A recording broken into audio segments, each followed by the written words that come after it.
जही बजो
पार्टी आई बा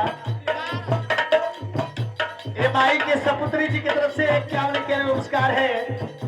माई की आत्मा कहीं भटकती है, सुख मिले, शांति मिले, जगह मिले, स्थान मिले। माई के दामाद लोग भी आई हुई है, लेकिन सखी भैया की तरफ से कैसे कैसे नमस्कार है। हमारे शिव कुमार भैया किसी के प्रधान हम 500 दे ले रहा हमारे सब दिलों के हमारे लोग आवे का चाहिए। ओही पूर्व देशा में बस बंगली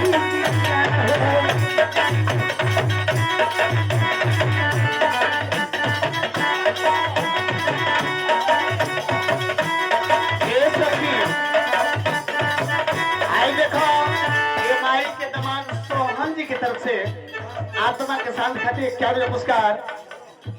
और माई के 4 को बेटा लोग बारे सभी लोग आवे अपन नाव गांव बुलवा ले। माई आज के बाद में आए हैं पूरा ही देशवा में बसे बंगली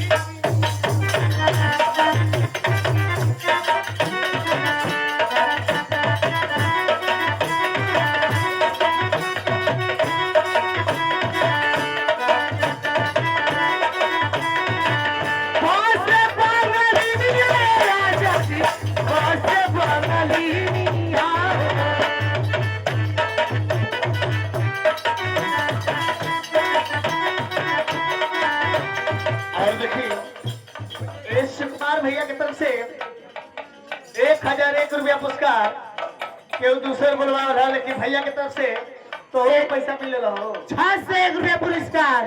क्या बात है, हमारे शिव कुमार प्रधान जी की तरफ से आई हो। भैया की कमाई में सोना चांदी भर से हमारी करो भैया खूब कमा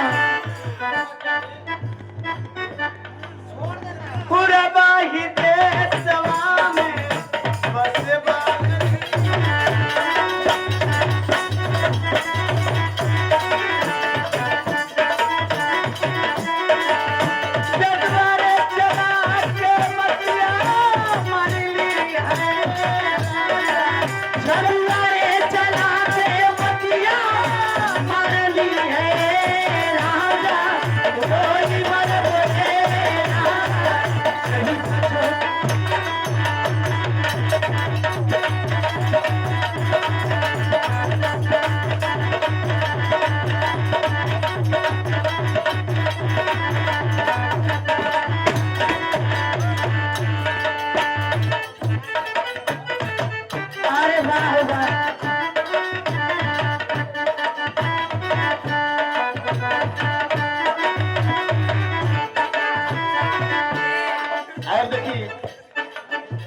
संजय प्रधान जी की तरफ से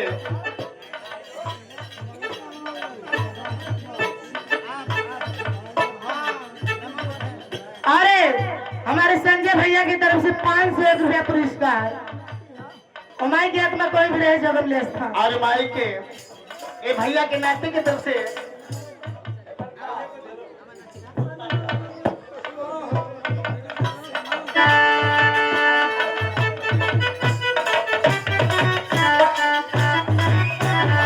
धरती पर फिरता है कंकर ले